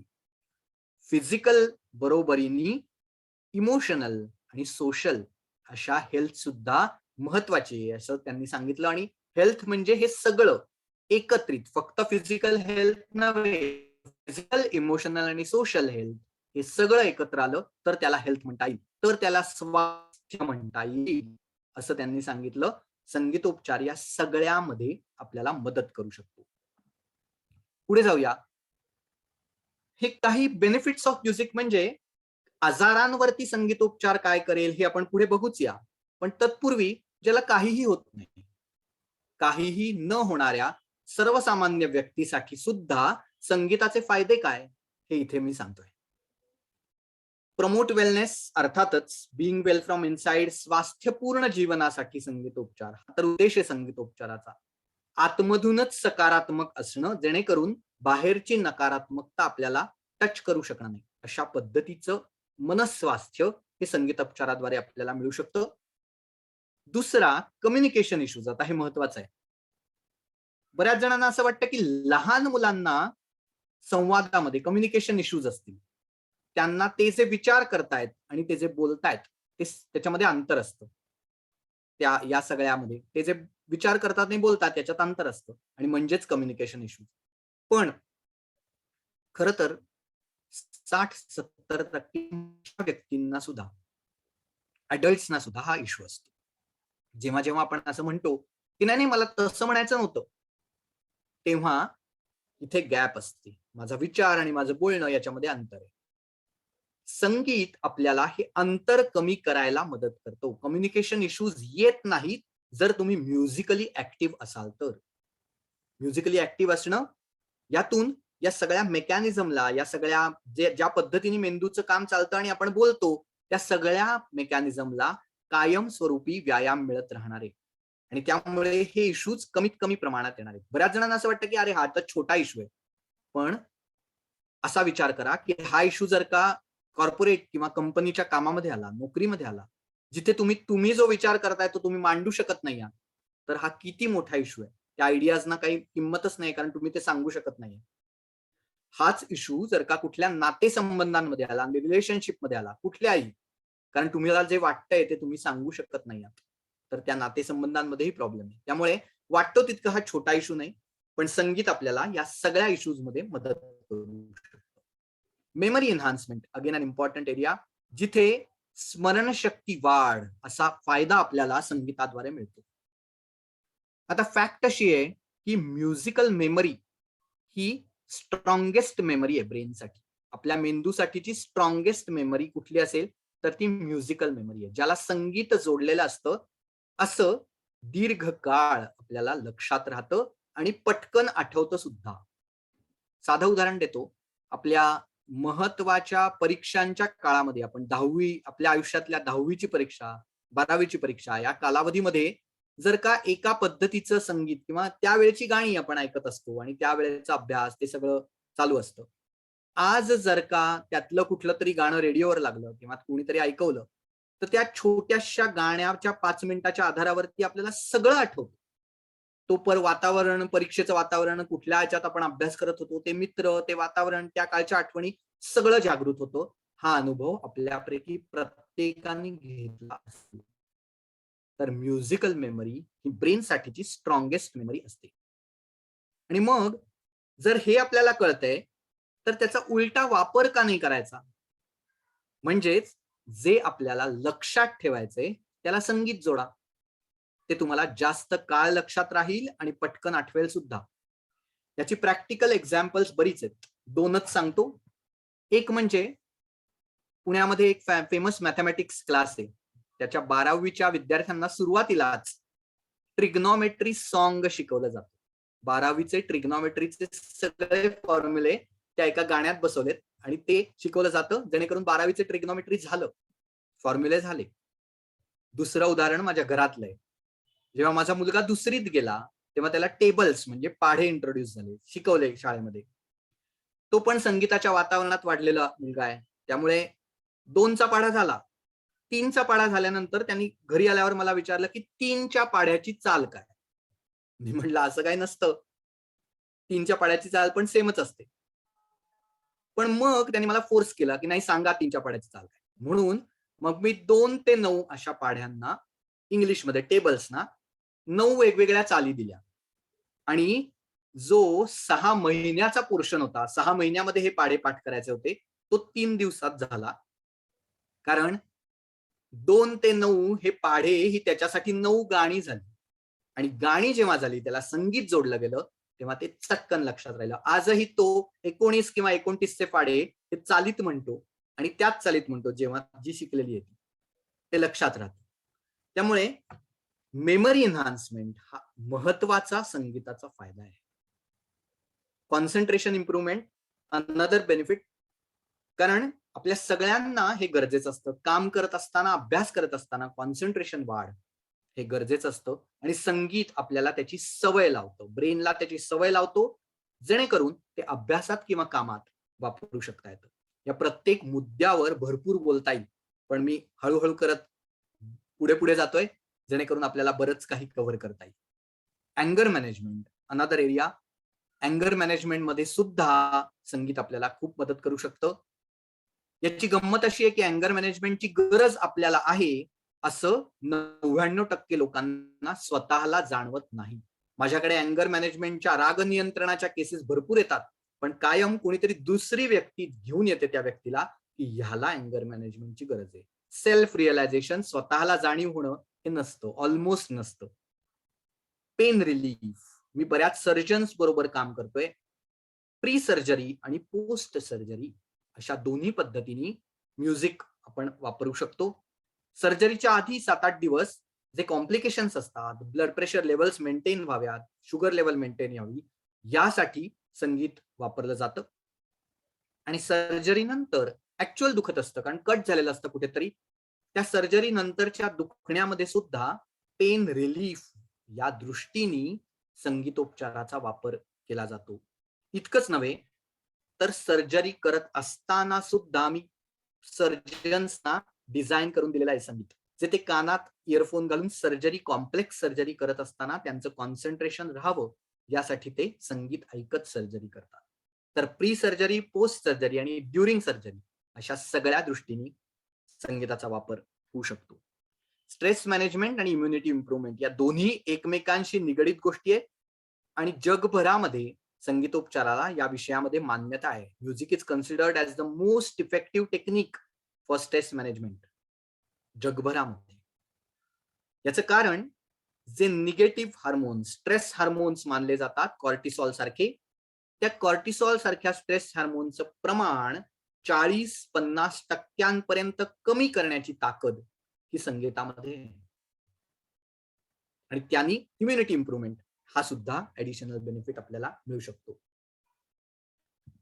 आता मेथड्स थोडक्यात बघूया. संगीतोपचाराच्या विविध मेथड्स आहेत. आपल्याला असं वाटतं की संगीतोपचार, म्युझिक थेरपी म्हणजे फक्त गाणं ऐकणं, तसं नसून वेगवेगळ्या त्याच्या मेथड्स आहेत. लिसनिंग ही त्यातली एक मेथड आहे. संगीतातलं गाणं ऐकणं हे 80% वेळेला केलं जातं थेरपी म्हणून, कारण ती सगळ्यांना कोणालाही करता येण्यासारखी मेथड आहे. त्यामुळे ती सगळ्यात जास्त वापरली जाते. पण त्या बरोबरीने लिरिक डिस्कशन, सॉन्ग रायटिंग, जिथे शब्दांना महत्व आहे, अशी मेथड सुद्धा वापरली जाते. संगीताच्या तालावर हालचाली, मुवमेंट टू म्युझिक, ही सुद्धा एक मेथड आहे. इन्स्ट्रुमेंट वाजवणं, हँडहेल्ड इन्स्ट्रुमेंट म्हणजे सतार असेल, व्हायोलिन असेल, किंवा साधं सोपं सरळ बासरी असेल, उभी वाजणारी, जी गणेशोत्सवात जागोजागी मिळते, बागेच्या दारातही मिळते. अशी बासरी जी बोटांनी वाजवली जाते उभी धरून, ती बासरी वाजवणं असेल, किंवा सिंथेसायझर असेल, पेटी असेल, अशी वाद्य वाजवणं असेल, हार्मोनिका सारखं असेल, अशी वाद्य वाजवणं हे सुद्धा एक टेक्निक आहे संगीतोपचाराचं, ज्यातून फाईन मोटर स्किल्स डेव्हलपमेंट होते आणि तो संगीत वाजवण्याचा प्रयत्न करणं, इन्स्ट्रुमेंट प्ले करणं आणि त्याचा प्रयत्न करणं, यातून सुद्धा बरेच बेनिफिट्स मेंदूला मिळत असतात. ड्रम सर्कल्स, आपल्यापैकी काही जणांनी हा शब्द ऐकला असेल. त्याच्यामध्ये एक ग्रुप असतो ज्याला विविध तालवाद्य प्रत्येकाला दिली जातात आणि त्यातून ताल निर्मिती केली जाते. तर ड्रम सर्कल्सचे सोशल स्किल्स डेव्हलप होण्यासाठीचे अनेक फायदे आहेत. ती पण एक मेथड आहे, कॉर्पोरेटमध्येही वापरली जाते. आणि सगळ्यात शेवटची मेथड किंवा म्हणू, किंवा त्यातला उपचार म्हणून ज्याचा विचार केला जातो, ते म्हणजे स्वतःच्या आवाजात गाणं. ही सुद्धा संगीतोपचारातली एक मेथड आहे. आता ते का बरं महत्वाचं ते सांगतो. मी सांगितलं सुरुवातीला की तो एक गैरसमज आहे, मला गाता येत नाही, माझा आवाज चांगला नाही, वगैरे वगैरे. तो गैरसमज दूर करण्याचा प्रयत्न करूया. 3 मुद्दे सांगणार आहे महत्वाचे. पहिला मुद्दा, संगीताचा जर का आपण उगम बघितला, वर्ल्ड म्युझिक, जागतिक संगीताच्या कुठल्याही देशामध्ये कुठल्याही प्रकारचं संगीत, त्याचा मागे मागे मागे करत ते संगीत उगम कसं झालं, त्याचा निर्माण कसा झाला, उगम कसा झाला, असं जर आपण बघितलं तर आपल्याला असं लक्षात येईल की कॉमन गोष्ट अशी आहे त्यातली की भावनांचं प्रगटीकरण, एक्सप्रेशन ऑफ ह्युमन इमोशन्स म्हणून संगीताचा उदय झाला आहे. आज जरी ती कला म्हणून एस्टॅब्लिश असली, आज जरी संगीत हे कला म्हणून उदयास आलेलं असलं, तरी सुद्धा त्याचा उगम हा मानवी भावनांचं प्रगटीकरण म्हणून झालेला आहे. It's an expression of human emotions. आणि मग 70%, आता आपल्यापैकी किती जण आहेत मला माहिती नाही, पण ऍव्हरेज जर का आपण बाहेर बघितलं तर 70% लोक असं लक्षात येतं की त्यांची गाण्याची इच्छा असून सुद्धा ती इच्छा दाबून ठेवली जाते. का? कारण त्यांनी जर तोंड उघडलं गाण्यासाठी तर ते गाणं कोणीतरी जज करणारे, कोणीतरी त्याबद्दल कमेंट पास करणारे, कोणीतरी त्याच्याबद्दल मत मांडणारे, प्रतिक्रिया देणारे, या भीतीपोटी 70% लोक गाण्यासाठी आवाजच उघडत नाहीत. आता जर हे natural expression of human emotions आहे, मानवी भावनांचं प्रगटीकरण आहे, तर ते दाबलं तर ते त्रास होणार आहे, त्याचा निगेटिव्ह इम्पॅक्ट होणार आहे. त्यामुळे यासाठी म्हणून गायलं पाहिजे, ते बाहेर पडलं पाहिजे. जेव्हा जेव्हा तुमची इच्छा असेल तेव्हा ते बाहेर पडलं पाहिजे. दुसरा मुद्दा, एक प्रयोग सांगतो, जो प्रयोग 2 वर्ष सातत्याने केला गेला जगभरामध्ये, आणि 1.5 लाखाहून अधिक लोक त्याच्यामध्ये सहभागी झालेले होते. प्रयोग असा होता की एक गाणं, जे रेकॉर्डेड सॉन्ग होतं, जे रेकॉर्डेड म्युझिक, चांगल्या प्रसिद्ध गायकाच्या आवाजात असलेलं गाणं व्यक्तीला ऐकवलं गेलं आणि त्याच्या ब्रेनवेव्हचा अभ्यास केला गेला. कुठले ब्रेनवेव्स तयार होत आहेत त्याचा अभ्यास केला गेला, नोट्स लावून हा अभ्यास केला. आणि मग लगेच, म्हणजे गाणं ऐकायचं, जे रेकॉर्डेड गाणं आहे ते ऐकायचं, आणि लगेच तेच गाणं त्या व्यक्तीनी स्वतःच्या कशाही असलेल्या आवाजात म्हणायचं. आणि मग त्याच्या ब्रेनवेव्हचा अभ्यास केला गेला, लागोपाठ 2दा, म्हणजे एकदा गाणं ऐकताना आणि एकदा गाणं म्हणताना, तेच गाणं स्वतःच्या आवाजात. त्याचा निष्कर्ष असा होता की 47% जास्त पॉझिटिव्ह ब्रेनवेव्स निर्माण झाल्या जेव्हा ते गाणं त्या स्वतः व्यक्तीने म्हणलं. पॉझिटिव्ह ब्रेनवेव्स, सकारात्मकता कधी निर्माण झाली? जेव्हा त्या व्यक्तीने स्वतःच्या आवाजात गाणं म्हणलं. म्हणजे तुमचा स्वतःचा आवाज हा तुमच्यासाठी, तुमच्या मेंदूसाठीचा मोस्ट पॉवरफुल व्हॉइस आहे. सगळ्यात जास्त सकारात्मकता तुम्हाला तुमच्या आवाजाने मिळणार आहे. बाकी सगळे, मला सगळ्या कलाकारांबद्दल, गायक गायिकांबद्दल नितांत आदर आहे, पण आपण हे ऍक्सेप्ट केलेलं आहे की 95% लोकांनी फक्त आस्वाद घ्यायचा आणि 5% लोकांनी संगीत निर्माण करायचं. ही सामाजिक स्थिती बदलायची वेळ आहे. कारण जेव्हा मला वाटेल तेव्हा मला गाता यायला पाहिजे, त्याला कुठल्याही पद्धतीचं बंधन नसलं पाहिजे, आणि कोणाचाही विचार न करता मला माझ्या मेंदूसाठी, माझ्या सकारात्मकतेसाठी गाता यायला हवं. त्यासाठी बाथरूम मध्ये जायची गरज नाही. बाथरूम सिंगिंग ही संकल्पनाच बाद आहे. जर तुम्ही सहज पेपर वाचत असाल तर तुम्हाला कोणी विचारतं का की तुम्ही पेपर का वाचताय? जेवत असाल तर विचारतं का कोणी जेवताय का? तसंच हा मूलभूत अधिकार आहे, एक्सप्रेशन ऑफ ह्युमन इमोशन्स. जर तुम्हाला वाटलं तर तुम्ही गाऊ शकता. त्यांनी कोणी कमेंट करण्याचा आणि कोणी तुम्हाला विचारण्याचा अधिकार दुसऱ्या कोणालाही दिलेला नाही. तुम्ही तुमच्या आनंदासाठी, तुमच्या मेंदूसाठी गायता यायला पाहिजे. तिसरं उदाहरण देतो आणि आपण पुढच्या प्रश्नोत्तरांकडे वळूया. पण तिसरं उदाहरण असतं जे घराघरात घडतं. घराघरांमध्ये लहान मुलं असतं, छोटी मुलं असतात, आणि आजकाल ती ऑनलाईन शाळेत जातात. यापूर्वी ती फिजिकल शाळेत जात होती. त्यांना शाळेमध्ये नर्सरी राईम शिकवतात, कविता शिकवतात, गाणी शिकवतात. घरात कोणीही पाहुणा आला की त्या छोट्या मुलाला समोर उभं केलं जातं. अरे त्या काकांना म्हणून दाखव ना ते गाणं शिकलास ते, मावशीला म्हणून दाखव ना ते गाणं नाही का परवा शिकवलं, ती कविता म्हणून दाखव. घराघरात घडणारी घटना. आता मला सांगा, त्या 3-4 वर्षाच्या छोट्या मुलामुलींनी त्याच्या बाबाला किंवा त्याच्या आजोबांना किंवा त्याच्या आजी, आजोबा, काका यांच्यापैकी कोणाला पब्लिकली, लोकांसमोर फ्रीली गाताना बघितलंय का? त्यांनी जर का ही घटना बघितलेली नसेल तर ती सिच्युएशन त्याच्यासाठी किती स्ट्रेसफुल आहे. आपण सहज गृहीत धरतो की त्यांनी गायलं पाहिजे. का गायलं पाहिजे? शाळेत जातो म्हणून? नाहीच. ते मूल पळतं, पळून जातं, त्याला परत उभं केलं जातं. नाही नाही, अरे लाजतोस काय, गा ना. आता हे किती चुकीचं आहे हे आता आपल्याला कदाचित लक्षात येऊ शकेल. या बदलाची सुरुवात त्या घराघरातल्या मोठ्या व्यक्तींकडून, ऍडल्ट्स कडून. जर गाणं हे सहज साध्य आणि घराघरात घडणारी सहज गोष्ट असेल तर त्या मुलांना असं टेन्शन येणार नाही, स्ट्रेस येणार नाही, आणि ते सहज त्या गायन कलेचा आणि गायनाचे सकारात्मक फायदे त्यांच्यापर्यंतही आपण पोहोचवू शकू, पुढच्या पिढीपर्यंत या गायनाचे फायदे आपण पोहोचवू शकू. त्यामुळे याची सुरुवात ही घराघरामध्ये होणारी आहे.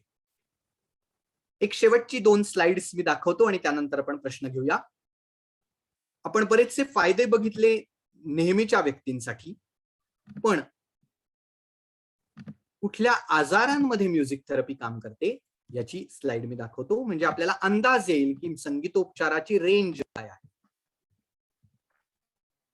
संगीतोपचार हे इमोशनल डिसऑर्डर्स, सायकोलॉजिकल डिसऑर्डर्स असा जर का आपण विचार केला तर उजव्या बाजूला काही सिव्हिअर आजार आहेत, dementia, Alzheimer, depression, anxiety, personality disorder, ऑटिझमची सगळी रेंज, फोबियाज, भीती, स्किझोफ्रेनिया, फिअर, आणि डावीकडे आपल्याला दिसेल की प्रत्येक वेळेला असा मोठा प्रॉब्लेमच असला पाहिजे असं नाही, छोट्या छोट्या प्रॉब्लेम्स, आपल्या रोजच्या आयुष्यातले काहीतरी इमोशनल जर का प्रॉब्लेम्स असतील तर त्यावरही संगीतोपचार काम करू शकतं. अँगर मॅनेजमेंट, कॉन्सन्ट्रेशन, कॉन्फिडन्स वाढवणं, stress management, negative thoughts, sleep disorder, insomnia ज्याला म्हणलं जातं, झोपेच्या निद्रानाश, फिअर, अशा वेगवेगळ्या आजारांवर संगीतोपचार काम करतं. हे झालं इमोशनल डिसऑर्डर्स बद्दल. फिजिकल डिसऑर्डर्स म्हणजेच blood pressure, heart problems, diabetes, digestive diseases, या सगळ्या जे तुम्हाला दिसतायत तिथे हे एक्झाम्पल म्हणून दिलेले आजार आहेत, रेंज कळावी म्हणून. या सगळ्या आणि याहूनही अधिक फिजिकल आजारांवर सुद्धा acidity, sinus, toothache, fever, constipation, digestive disorders, कॅन्सरचे केमोथेरपीचे साईड इफेक्ट्स, इन्सोमेनिया असेल, आर्थरिटिस, जॉईंट पेन्स, या सगळ्या फिजिकल डिसऑर्डर्स वरती सुद्धा संगीतोपचार आपण करू शकतो. पण जेव्हा फिजिकल डिसऑर्डर्स वरती संगीतोपचार केला जातो तेव्हा औषधोपचारांच्या बरोबरीने सपोर्टिव्ह थेरपी म्हणून हा संगीतोपचार केला जातो, आणि ज्याचे रिझल्ट आपल्याला हळूहळू करत मिळतात, जेणेकरून ती औषधं डॉक्टरी सल्ल्याने त्याचं प्रमाण कमी कमी केलं जातं. म्हणजे औषधोपचार बंद न करता संगीतोपचार सुरू करणं आणि हळूहळू करत संगीतोपचाराच्या मदतीने औषधोपचारांचं प्रमाण कमी कमी करत बंद होणं, असे रिझल्ट बऱ्याच केसेसमध्ये मिळालेत. डायबेटीसमध्ये तर H1BC लेवल्स मध्ये सुद्धा कमी येणं आणि इन्शुलिन गोळी यांचं प्रमाण कमी होत होत बंद होणं, असे रिझल्ट सुद्धा मिळाले. त्यामुळे सपोर्टिव्ह थेरपी म्हणून कुठल्याही औषधोपचार पद्धतीच्या बरोबरीने ही थेरपी काम करू शकते. या सगळ्या फिजिकल डिसऑर्डर्स आणि सायकोलॉजिकल डिसऑर्डर्स याच्यावरती काम करत असताना त्या व्यक्तीची केस म्हणून इन्फॉर्मेशन घेऊन मग त्याला थेरपेटिकली डिझाईन अशा पद्धतीचं संगीत हे दिलं जातं, आणि ते त्यांनी घर बसल्या दर दिवशी 20 मिनिटं संगीत ऐकणं हे अपेक्षित असतं. आणि 60 दिवसाची एक म्युझिक थेरपीची एक सायकल असते, जी सायकल एक 60 दिवसाच्या सायकलीमध्ये आपल्याला हळूहळू करत फरक जाणवतो. कारण जो बदल आपण करतोय, जो शारीरिक मानसिक बदल आपण करतोय, तो आपल्याला परमनंट पट पॉझिटिव्ह अशा पद्धतीचा बदल संगीतोपचारातून घडतो. म्हणजे ते झोपेच्या गोळीसारखं नाहीये की आज झोप येत नाही म्हणून आज गोळी घेतली तर आजच झोप येते, उद्या नाही त्या गोळीने झोप येत. तसं आपल्याला नाही करायचंय. संगीतोपचाराद्वारे आपण लॉंग टर्म सकारात्मक परिणाम घडवण्यासाठी, म्हणजे दररोजच छान झोप यावी गोळी न घेताही, या दृष्टीने आपण काम करतो आणि त्याचे बेनिफिट्स आपल्याला मिळत असतात. मी शेवटची स्लाइड फक्त दाखवतो आणि थांबतो, मग आपण प्रश्न घेऊया. मी म्युझिक थेरपी शिकवतो, त्याचे कोर्सेस घेतो, बेसिक आणि ऍडव्हान्स अशा पद्धतीचे 3 महिन्याचा गव्हर्नमेंट अप्रूव्ड सर्टिफिकेशन असलेला कोर्स मी घेत असतो, ज्याचं प्री क्वालिफिकेशन असं असतं की तुम्हाला संगीताची आवड पाहिजे. संगीत शिकलेलं असलं पाहिजे असं नाही, संगीताची आवड पाहिजे, कारण विविध पद्धतीचं संगीत त्याच्यामध्ये आपण ऐकणं, वापरणं, ते कसं वापरायचं हे शिकणं, हे सगळं अपेक्षित असतं. त्याच्यात छोट्या छोट्या असाइनमेंट्स असतात, हँड्स ऑन असतं. तर त्यामुळे संगीताची आवड एवढीच एक प्री क्वालिफिकेशन असलेले कोर्सेस कंडक्ट करतो. आणि माझे कॉन्टॅक्ट डिटेल्स इथे तुम्हाला दिलेले आहेत. नंबर आहे, मोबाईल नंबर आहे, त्याच्यावरती तुम्ही व्हॉट्सअप मेसेज करू शकता आणि 2 वेबसाईट्स खाली दिलेल्या आहेत, तिथेही तुम्ही संपर्क साधू शकता. जास्तीत जास्त लोकांनी ही उपचार पद्धती शिकावी आणि आपल्यासाठी आणि समाजासाठी वापरावी अशा पद्धतीचे माझं ध्येय आहे. मी जे सुरुवातीला सांगितलं त्या दृष्टीने मी काम करतोय. मी थांबतो आता, प्रश्न घेऊया. हो घाटपांडे सर, मला वाटतं शेवटची स्लाइड परत एकदा थोडा वेळ दाखवता का, म्हणजे कोणाला डिटेल्स हो. नोंद करून घ्यायचे असतील 1 मिनिट आपण दाखवूया, म्हणजे प्रेक्षक लिहून घेऊ शकतात किंवा स्क्रीनशॉट घेऊ शकतात.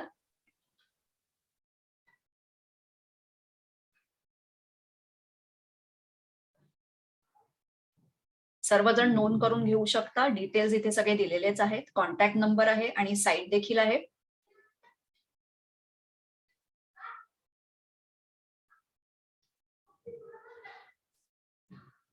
खूप खूप धन्यवाद घाटपांडे सर. आज आपण खूप छान माहिती दिली आणि पर्सनली मला जे आवडलं ते म्हणजे चाल लावून पाढे म्हणणे, ट्रिग्नोमेट्रीचे फॉर्म्युले, म्हणजे जे सगळ्यात कंटाळवाणं वाटतं, आणि मुख्य म्हणजे सर्जनसाठी कॉम्प्लेक्स ऑपरेशन करताना ऐकण्याचं म्युझिक, म्हणजे हे जे कॉन्सेप्ट आहेत ते खरंच खूप सुंदर कॉन्सेप्ट आणि काहीतरी वेगळं म्हणजे आज आम्हाला ऐकायला मिळालं. आणि आम्ही खरंच खूप आज आम्हाला बरं वाटतंय. आम्ही स्वतःला नशीबवान समजतो की आपल्यासारखे एवढे ज्येष्ठ, अनुभवी आणि तज्ञ मार्गदर्शक आज आम्हाला इथे लाभले. आणि या मार्गदर्शनाचा सर्वांना नक्की उपयोग होणार आहे, कारण आज आम्ही एक वेगळं अंग शिकलो, ते म्हणजे संगीत हे फक्त मनोरंजनासाठी नाही किंवा शास्त्रीय संगीत शिकून काहीतरी खूप मोठं करावं हा भाग नाही, तर आपल्या दैनंदिन जीवनात व्याधींवर मात मिळवण्यासाठी आणि एक निरोगी आयुष्य जगण्यासाठी आपण संगीताचा उपयोग कसा करू शकतो हे एक वेगळंच अंग आज आम्ही इथे शिकलो. आणि हा सुंदर अनुभव तुम्ही आम्हाला आज दिलात, त्यामुळे आपले खूप खूप धन्यवाद. त्यामुळे आज इथून या कार्यशाळेतून रिकाम्या हाताने कोणीही जाणार नाहीये, म्हणजे सगळेजण अगदी ओतप्रोत भरलेली ज्ञानाची शिदोरी आपल्या बरोबर घेऊन जाणार आहेत. आणि हे जे तुम्ही आज आम्हाला सगळं नॉलेज दिलंय संगीत उपचाराचं, नक्कीच मला वाटतं सगळे सदस्य त्यावर विचार करतील आणि कुठे ना कुठे आयुष्यात त्याचा नक्की उपयोग करतील आणि संगीताकडे त्या दृष्टीने आता सगळेजण बघायला लागतील. त्यामुळे पुनश्च आपले खूप खूप धन्यवाद. मी विनंती करते सर्व सदस्यांना की आपले जे प्रश्न आहेत ते चॅट बॉक्स मध्ये टाईप करा. मी नाव घेऊन एक एक प्रश्न इथे घेईन. घाटपांडे सर, आपण स्लाइड बंद करू शकता, काही प्रॉब्लेम नाही. हो. ओके. तर पहिला प्रश्न मला वाटतं घाटपांडे सर मी सुरुवात करते. मला एक प्रश्न आहे की करोना काळामध्ये आपल्याला म्युझिक थेरपीच्या किती केसेस आल्या आणि एखादी करोनाची केस आपण सॉल्व्ह केली का म्युझिक थेरपीद्वारे? होय. करोनाची केस म्हणण्यापेक्षा असं आहे की गेल्या 1.5 वर्षामध्ये विविध पद्धतीच्या करोना पेशंट्स बरोबर करोना सेंटर्स म्हणजे कोविड सेंटर्स जी पुण्यामध्ये होती काही, त्यांच्याबरोबर सुद्धा काम केलं. काही आयसीयू पेशंट्स आणि किंवा घरी उपचार घेणारे पेशंट्स या सगळ्यांबरोबर काम केलं. आता जसं मी हे सगळी माहिती सांगतोय तसंच मला हे ट्रान्सपरंटली सांगायला आवडेल की जर कोणी असा दावा करत असेल की करोनाच्या व्हायरसवरती संगीतोपचार काम करणार आहे, तर ते अत्यंत चुकीचा दावा आहे. आपल्याला आपल्या उपचार पद्धतीचं जशी माहिती पाहिजे, सकारात्मक माहिती पाहिजे, तशी त्याची लिमिटेशन सुद्धा माहिती पाहिजे. त्या व्हायरसवरती संगीतोपचार काम करत नाही. पण मग कशावर काम करेल? तर सकारात्मक मानसिकता जी औषधोपचारांना आणि बाकी सगळ्याला मदत करते आणि इम्युनिटी वाढवायला जी मदत करते, अशा सकारात्मक मानसिकतेवरती पेशंट्सच्या आणि आजूबाजूच्या घरच्यांचा सुद्धा असे उपचार हे या काळामध्ये केले गेले. भरपूर केसेस त्याच्या केल्या गेल्या. इव्हन आयसीयू पेशंट्स बरोबर सुद्धा डॉक्टरांच्या मदतीने आणि त्यांच्या सल्ल्याने किंवा त्यांच्या परवानगीने तिथे मोबाईल नेऊन तिथे त्यांना संगीत ऐकवणं, अशा पद्धतीचे प्रयोग आणि अशा पद्धतीचे उपचारही केले गेले.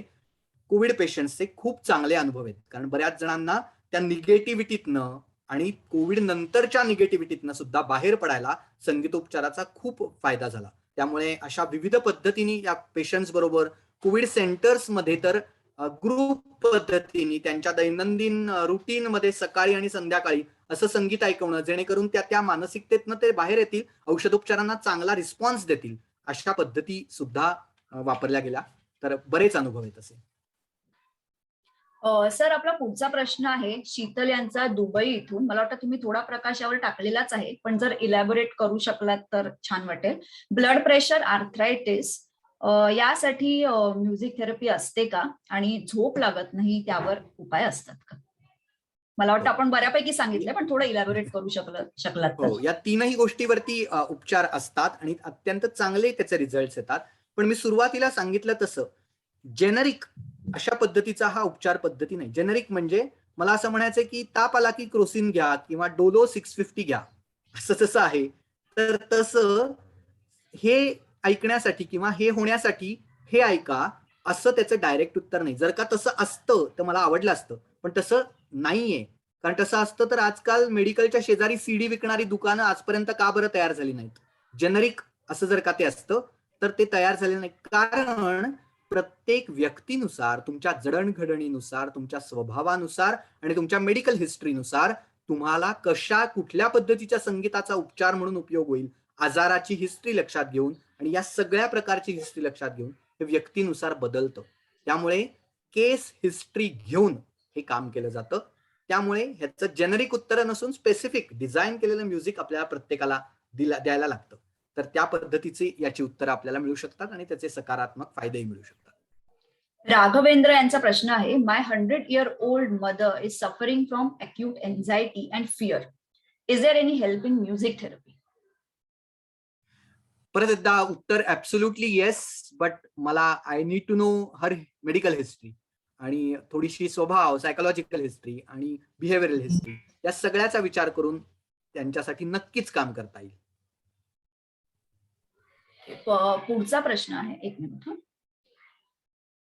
पुढचा प्रश्न आहे वर्षा बंद्रे यांचा, सर्दी किंवा खोकला झाला की जे संगीत डिझाईन तुम्ही देता ते कसे असते हे ऐकवता येईल का? आणि नक्की पेशंटला त्याचा कसा फायदा होतो? सर्दी किंवा खोकल्याच्या केसमध्ये बेसिकली त्या विचारतात.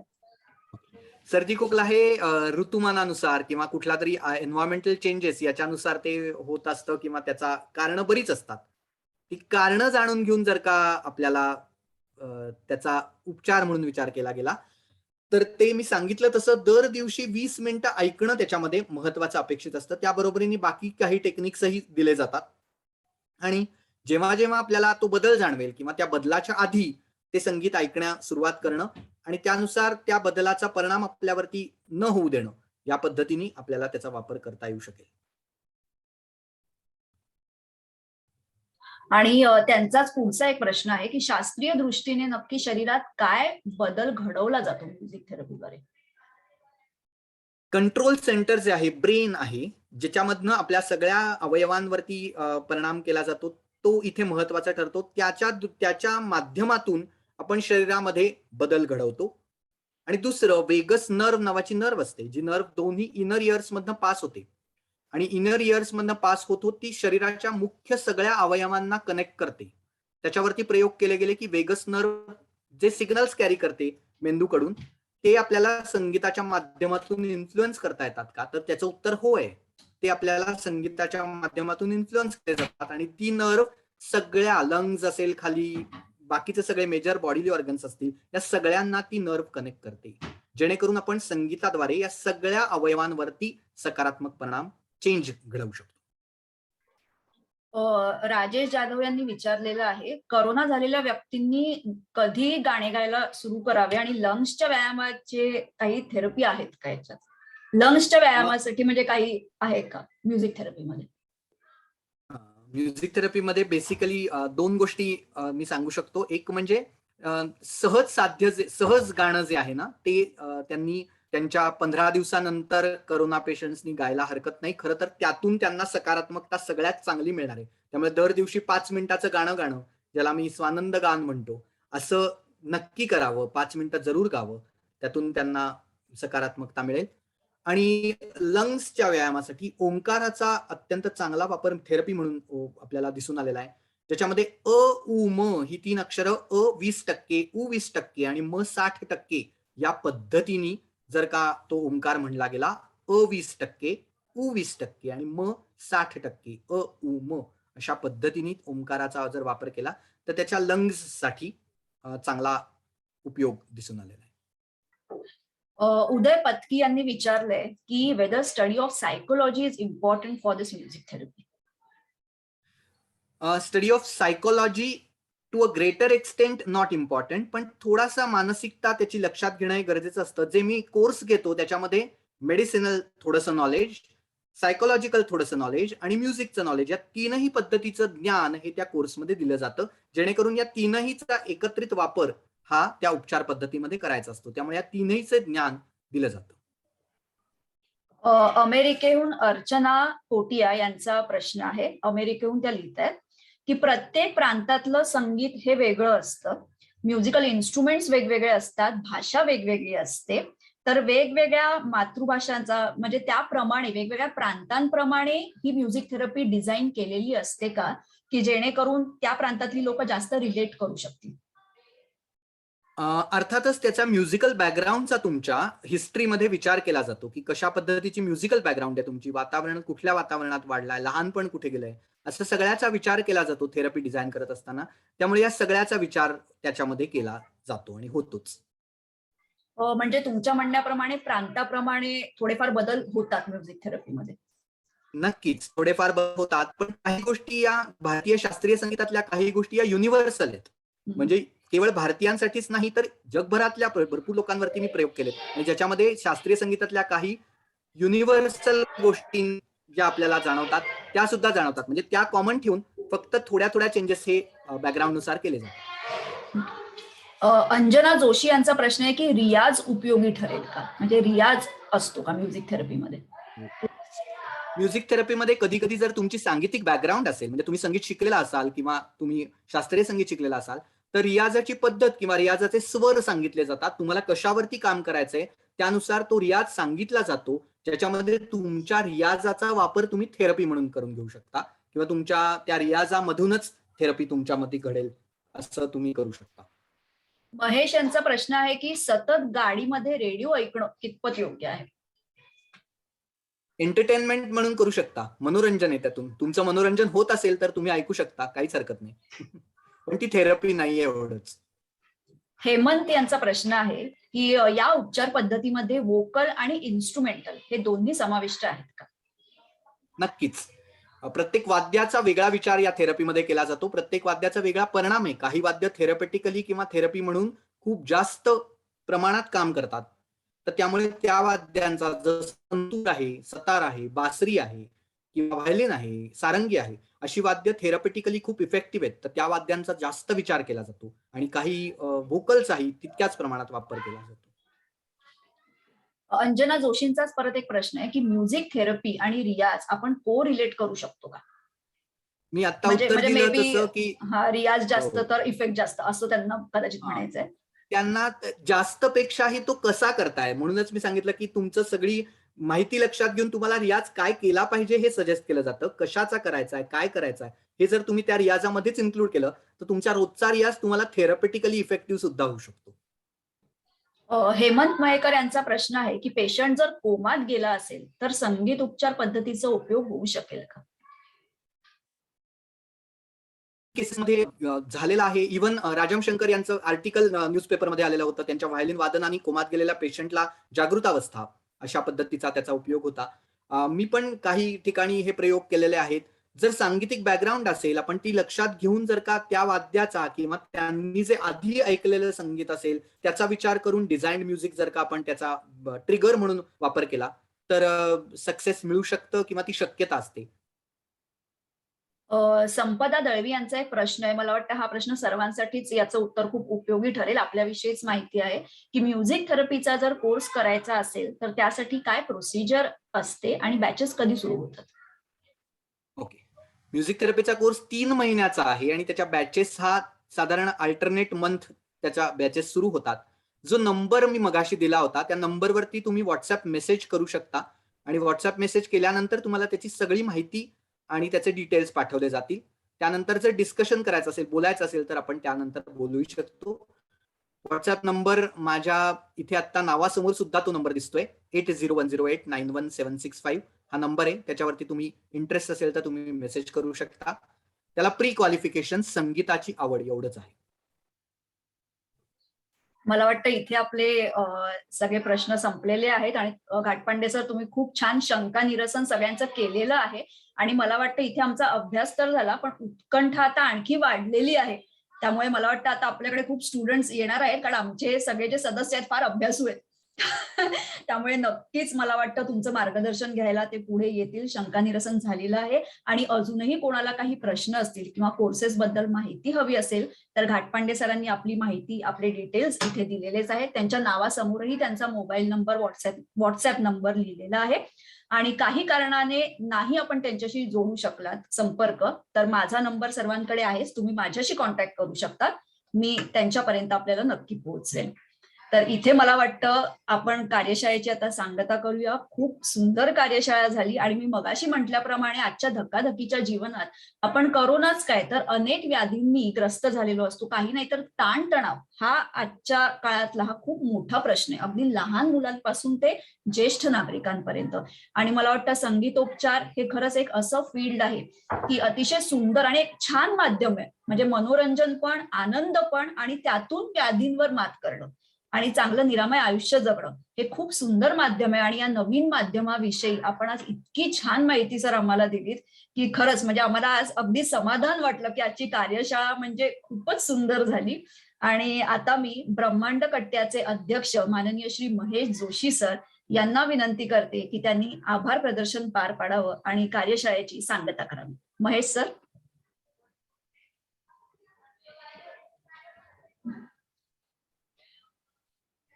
महेश सर. आवाज येतोय? धन्यवाद हो, रोजिताजी. खरं तर आता घाटपांडे सरांनी एवढी मोठी माहिती दिल्यानंतर मी फार तर काय बोलणार याच्यावर. परंतु हा प्रत्यक्ष जर कार्यक्रम आपण लाईव्ह झाला असता तर आणखीन खूप मजा आली असती आणि खूप लोकांना हे झालं असतं. खरं तर लोकांना आम्हाला एवढंच माहिती होतं की दिवाळीमध्ये अभ्यंग स्नान असतं, पण घाटपांडे सरांनी आम्हाला एक नवीन चांगली माहिती दिली. संगीतामुळे मेंदूचं अभ्यंग स्नान होतं, ही अतिशय चांगली माहिती दिली. आणि त्याचबरोबर मानवी भावनांचं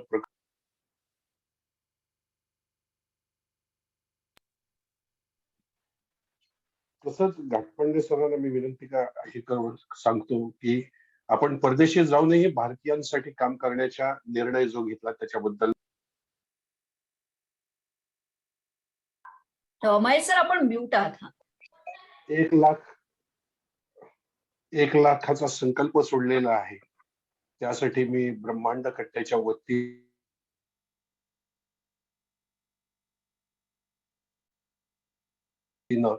तुम्हाला शुभेच्छा देतो आणि त्याच्या ब्रह्मांड कट्टा जरूर सहभाग नोंदवू अशी मी आपल्याला ब्रह्मांड कट्ट्याच्या वतीने ग्वाही देतो. आणि आजचा अतिशय जो कार्यक्रम सुंदर झाला त्याच्यासाठी पुन्हा एकदा रुजुता तुमचं धन्यवाद. आणि घाटपांडे सर आपलं देखील मनापासून धन्यवाद.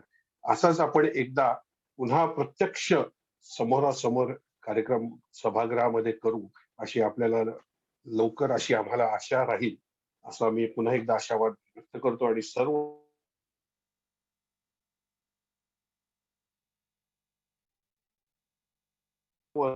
आज जे ऑनलाईन उपस्थित झालेले आहेत त्या ब्रह्मांड कट्ट्यातर्फे नेहमी आयोजित केल्या जातात त्याचा आपण सर्वांनी लाभ घ्यावा ही माझी कळकळीची नम्र विनंती आहे. धन्यवाद. आणि पुन्हा एकदा रुजुता तुमचे देखील मनापासून आभार. धन्यवाद. खूप खूप धन्यवाद महेश सर. आणि परत एकदा मी संतोष घाटपांडे सरांचे मनापासून धन्यवाद करते की आज इतकी सुंदर कार्यशाळा त्यांनी ब्रह्मांड संगीत कट्ट्यासाठी इथे केली आणि आम्हाला सर्वांना एक खूप छान अनुभव दिला. इथे उपस्थित सर्व सदस्यांचे आणि सर्व मान्यवरांचे मी आभार मानते आणि आपल्या कार्यशाळेची सांगता झाली असं इथे जाहीर करते. धन्यवाद. धन्यवाद. धन्यवाद.